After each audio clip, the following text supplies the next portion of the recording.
Other conferences say they're about to go to war with the Big Ten and the SEC over the future of the college football playoff format. What does that mean? And will it even matter? After all, the Big Ten and the SEC have all the power, right? Locked On Big Ten starts right now.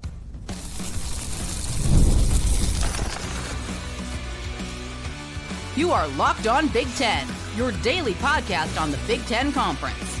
Part of the Locked On Podcast Network, your team every day. Welcome to Locked On Big Ten. I'm Craig Sheeman, 40 years as a sports talk show host and play-by-play announcer, and I want to thank you for making us your first listen each and every day. We're free and available wherever you get your podcasts and on YouTube. Part of the Locked On Podcast Network, your team every day. Hit that free subscribe button as we push to 20,000 subscribers before football season, and share, like, and follow so you don't miss a single episode. So, is there a conference civil war brewing here over the playoff format? Plus, baseball and softball postseason recruiting and Tuesday tweets. Hang around for all of that. Those are always a blast. So, on a more serious note, things are about to get heated between the SEC and Big Ten and the rest of college football. And by the rest of college football, I mean the rest of non-Big Ten SEC college football. The ACC, the Big 12, the Group of Six, even Notre Dame. Although, I don't know why Notre Dame continues to complain about anything, because they have the sweetest, most unfair advantage of any football program in America. But I digress. That's a topic for past and future podcasts here on Locked On Big Ten. By now, most of you know that after this season, the Big Ten and the SEC will then call all the shots in college football. Why, you ask? Well, because they have the power and the money to take their ball and go home, so to speak. If other schools and conferences don't like what the Power Two, the Big Ten and the SEC, are offering, then the Big Ten and the SEC, they can join forces on their own and leave and do their own AFC, NFC type of super conference and play their own championship. And that'll be the end of college football as we know it. For everybody else, it'd be great for the Big Ten and the SEC. And it is the position of this podcast that is the direction we will head eventually. The Big Ten and the SEC will grow, they'll expand, they'll realign, and it'll be just them. Again, topic for another day or past podcasts as well. We'll get there. We'll cross that bridge when we get there. But for now, for this year, the powers that have agreed to tweak the seeding process for the second and final year of the 12-team college football format, as you know, they decided last week, we're gonna seed teams 1 through 12. Boom, top 4 get buys. Lesser conference champions like the Big 12 or the ACC, they're not going to get automatic first-round buys just because they won their conference. That really messed things up last year. We had some really lowly ranked teams getting buys that probably should not have. This is a one-year fix because next year is going to happen. What's going to happen next year? Well, that's where we're going to expand to 16. And we're going to have different rules. Big Ten Commissioner Tony Petitti and SEC Commissioner Greg Sankey, they'll become the two most powerful men in sports. They might be already, because whatever they say will go for the rest of college football. And what they are saying is that we will expand the playoffs to 16 teams. But the Big Ten and the SEC, they're automatically going to get 4 teams each. So 8 of the 16 spots are going to go to the Big Ten and the SEC, no matter what kind of season their respective conferences may have just had. Now, would you all agree that the SEC just had a down year this past year? Would you have been comfortable with 4 SEC teams this past year automatically getting playoff spots? Most of you would not. Neither would the ACC and neither would the Big 12 or even Notre Dame for that matter. So under the future proposed format, while the Big 10 and the SEC would get 4 teams each, the Big 12 and the ACC would get 2. There would be a spot for a group of 6. There will be 3 at-large bids. Presumably one of those will go to Notre Dame almost every year when they're good. And again, Notre Dame doesn't have any room to complain here. They're getting a sweet spot and a sweet path on their own that I don't think they deserve. But again, that's the second time I've mentioned them here today. So last week, the Big Ten held their spring meetings in Los Angeles, and they reaffirmed their support for that format, for the 4-4-2-2-3-1 playoff format, how you divide it up among the conferences. This week, the SEC will do the same thing in their meetings. But the rest of college football is starting to complain. We've all seen this coming down the road. We've all been having meetings. The conferences have been meeting. This is no surprise. But we're kind of getting to the point in the road now where those that dissent, they have to speak now. And they're starting to. They're starting to complain. They're starting to say this isn't fair. And, of course, at the end, the Big Ten and the SEC will go, well, yeah, maybe it's not fair, but we're going to do what's best for us. This is how it's going to be. And again, everybody else will say, well, this isn't fair. So we're going to go into this loop and we're going to have to hash things out. And in fact, if we do go down this path, there was one anonymous Big 12 athletic director, I think it was at Ross Dellinger's report in Yahoo, that said, if this happens, if this is the path we go down, he says, quote, I guess we are going to war, unquote. Bit of an extreme comment, but his point is taken. There's going to be some fighting going on between the conferences. And what they'll do is they'll fall back on. There's an actual memorandum that does exist, a memorandum of understanding. Like a contract, but they don't want to call it a contract, memorandum of understanding that the 11-member College Football Playoff Governing Board, that includes the 10 FBS conferences and Notre Dame, that they will abide by. They've already discussed this, agreed to this memorandum.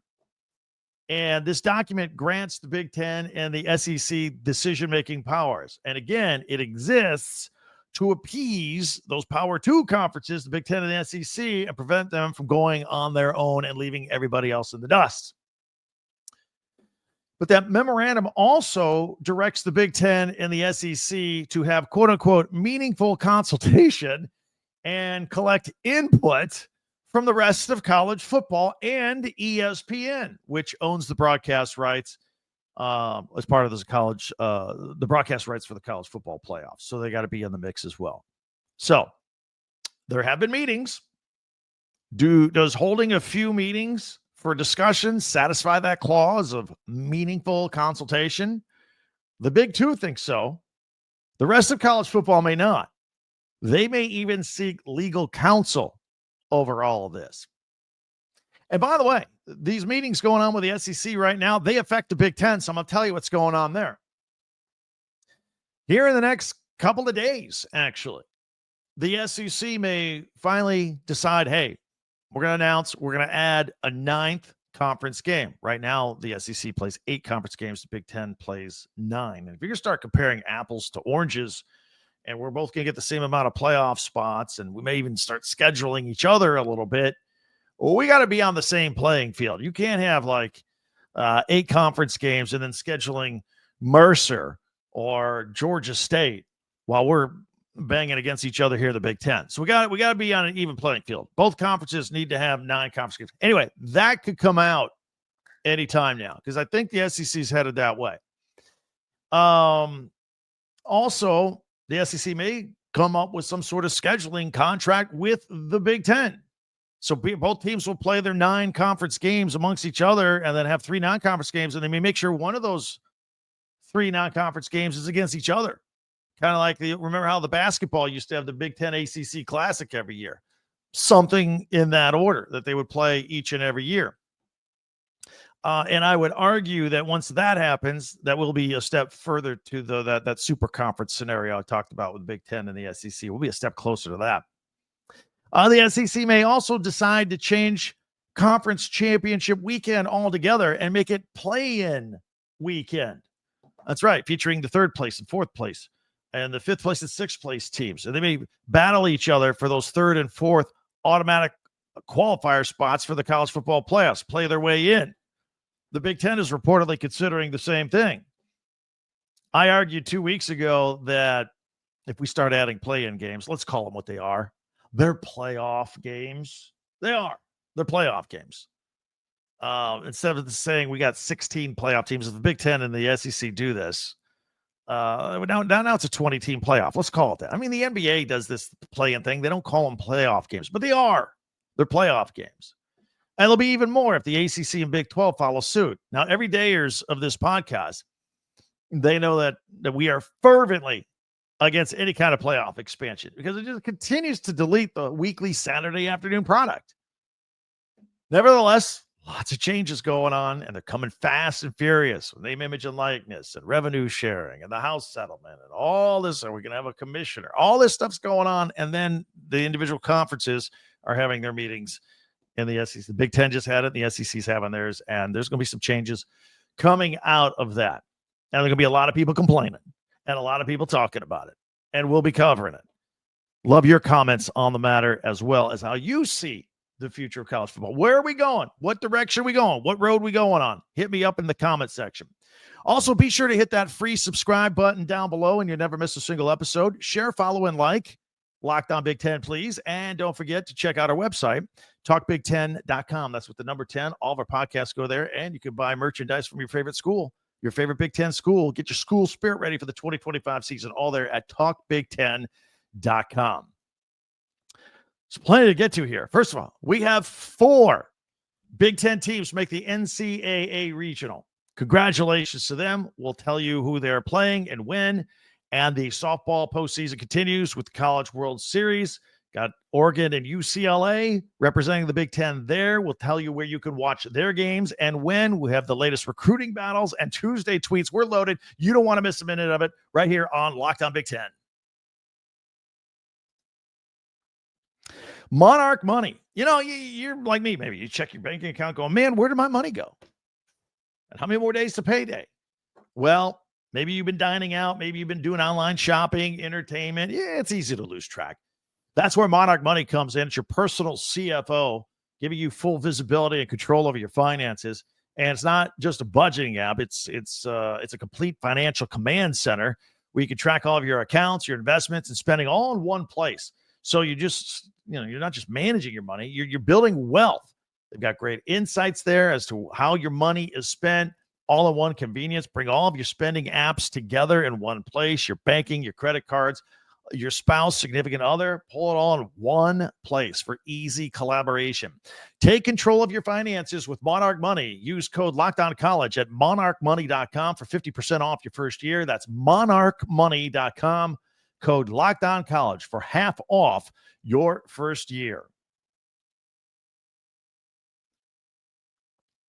Thanks for making Locked On Big Ten your first listen each and every day, especially you everydayers out there. Meanwhile, hit that subscribe button, please. It's free, and we're making a push to 20,000 subscribers before the start of football season. Share, follow, and like Locked On Big Ten so you never miss a single episode. And check out our website, talkbig10.com, where we have all of our podcasts and your school merchandise right there. All right, let's get into it. The Women's College World Series is set for Oklahoma City.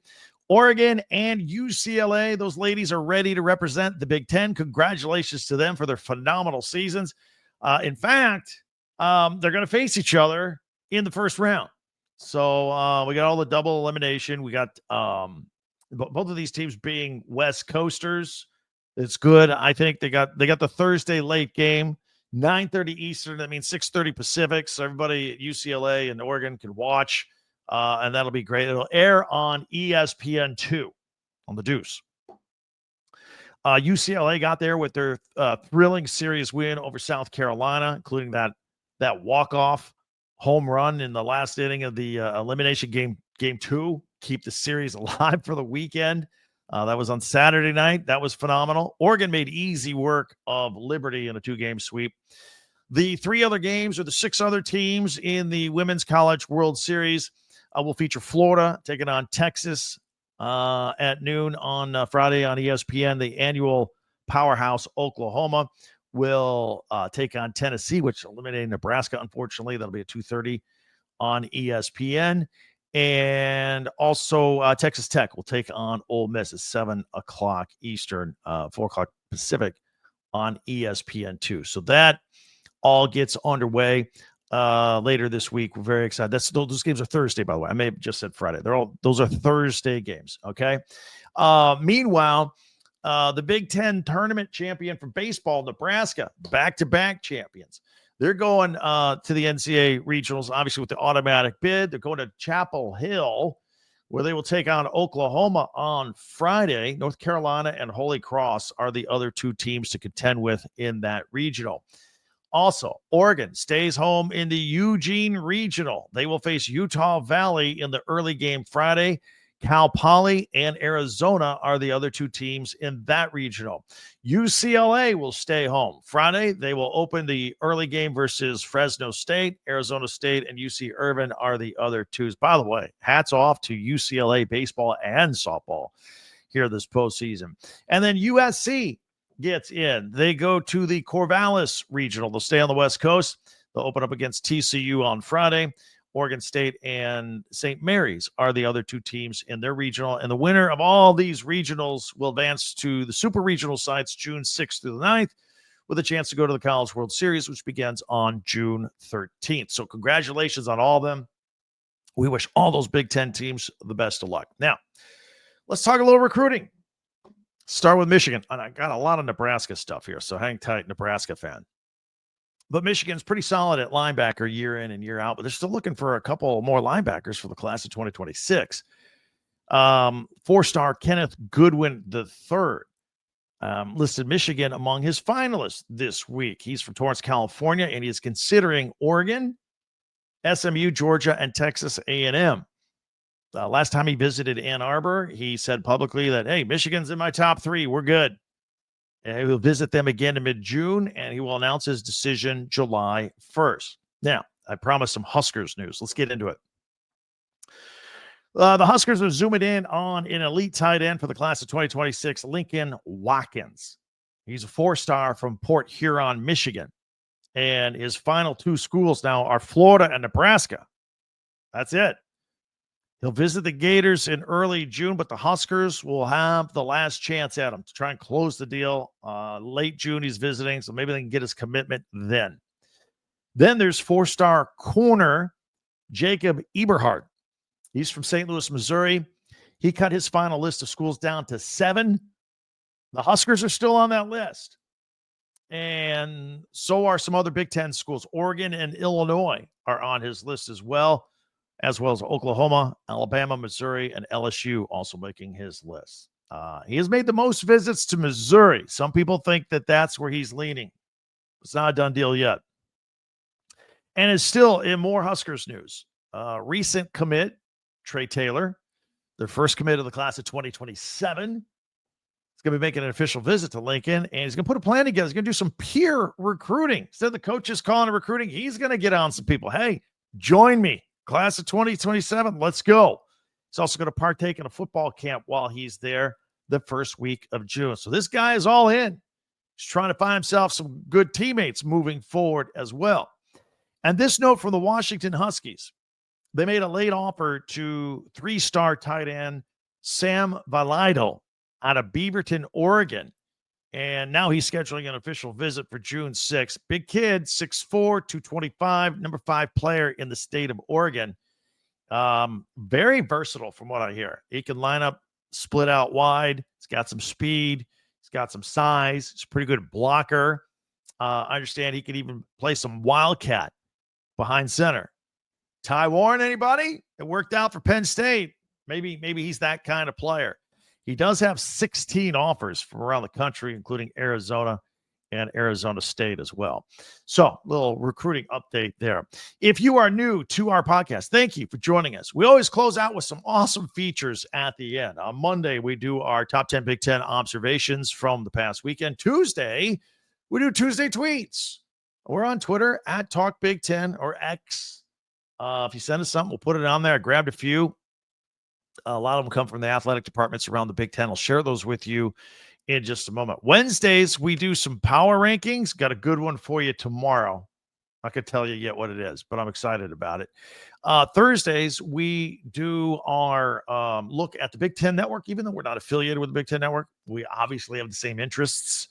So we highlight some programming Friday, Saturday, and Sunday over the weekend. Usually Big Ten classics and any live action, anything they're carrying live that you need to know about. We'll tell you all about that. And then Fridays, we make picks. We look at long-term odds, futures, that kind of stuff with help from our friends at FanDuel. So Tuesday tweets, they're great. They're coming up next. Hang on. I'll tell you all about it right here on Locked On Big Ten. Here we are on Locked On Big Ten. Today's episode is brought to you by Epicor. Every team knows the value of hard work. of taking pride in what you build and practicing every detail to get the best results. But no one player, no matter how amazing, can get it done all alone. Working together makes getting the win easier. At Epicor, the All-Stars are the hardworking manufacturers and distributors who create and deliver the things we all need, from aerospace to electrical and medical devices. So check them out. They're a very important part of everything you do. We love having them here, part of this podcast as well. And Epicor ERP solutions are created by industry experts to help make every day easier. Seeing your whole supply chain is easier. Managing logistics is easier. Responding to price changes is easier. From small businesses with big dreams to growing enterprises with global vision, we'll equip you with the right tools to move forward, think ahead, and lead the way. Because as the clock ticks down, you need to make the most of every hard-working minute. Easier doesn't cut corners. Easier takes the lead. Discover your success at www.easierwithepicor.com. That's www.easierwithepicor.com.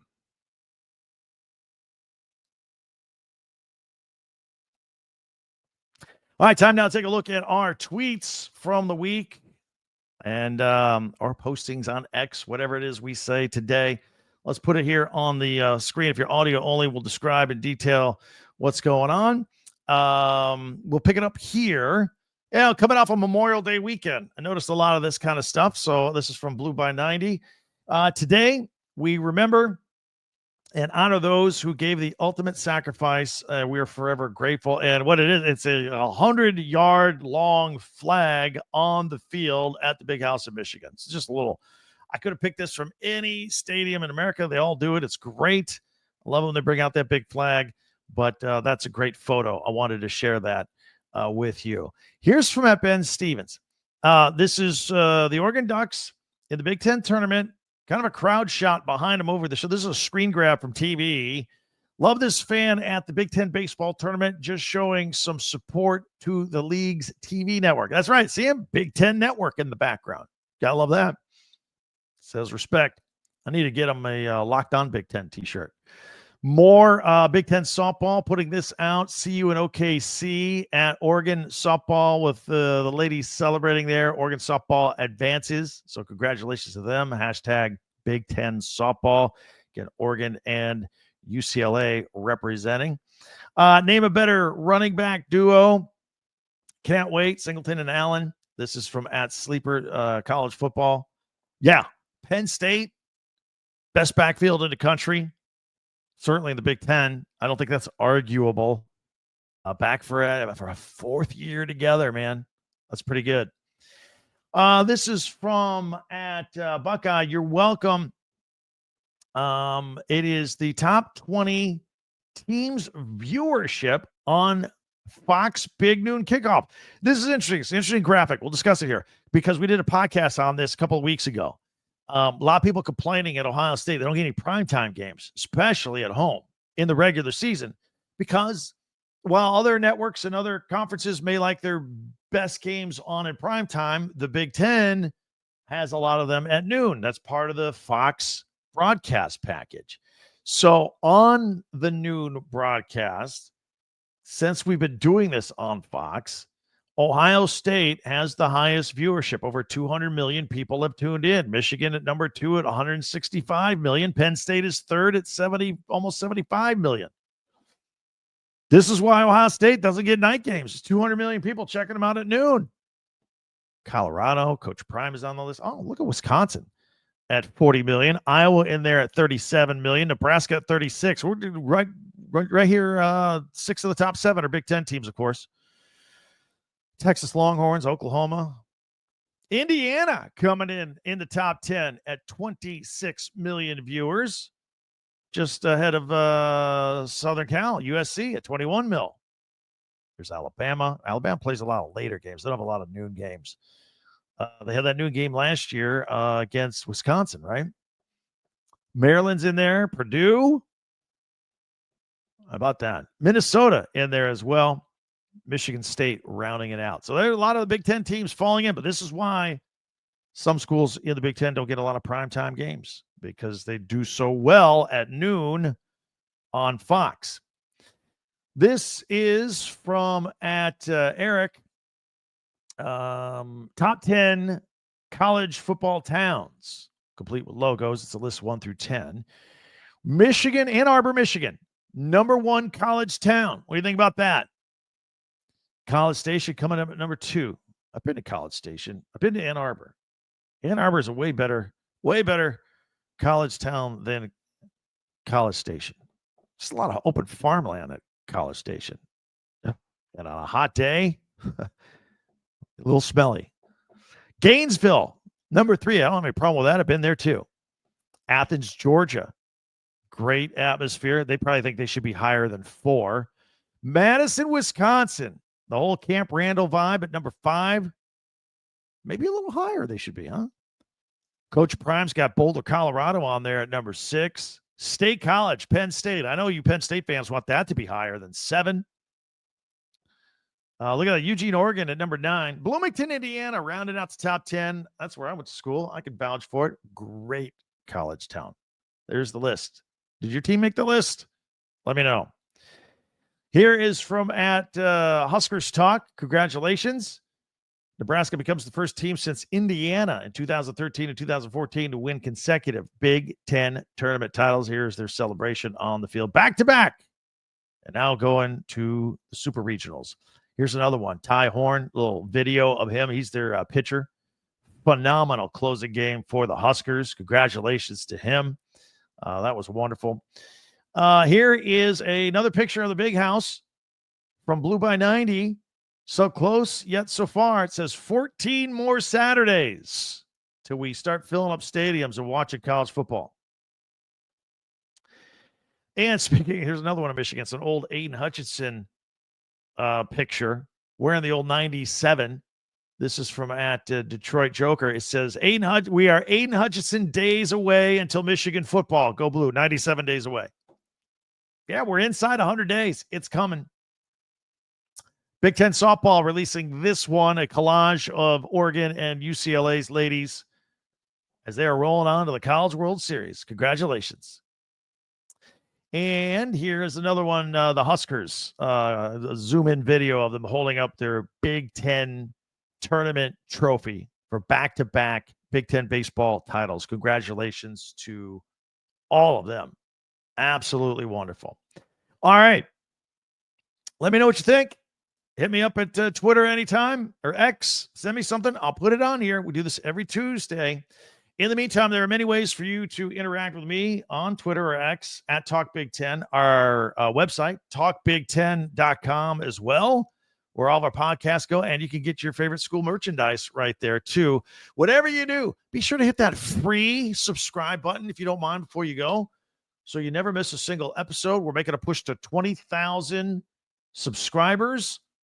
We started less than 2 years ago with 1,000 subscribers on this channel. We're about to hit 20,000. That's we're very excited about that. That way you'll never miss an episode. And we always ask you to tell your friends about us, because if you're a Big Ten fan, I know you know another Big Ten fan or family member.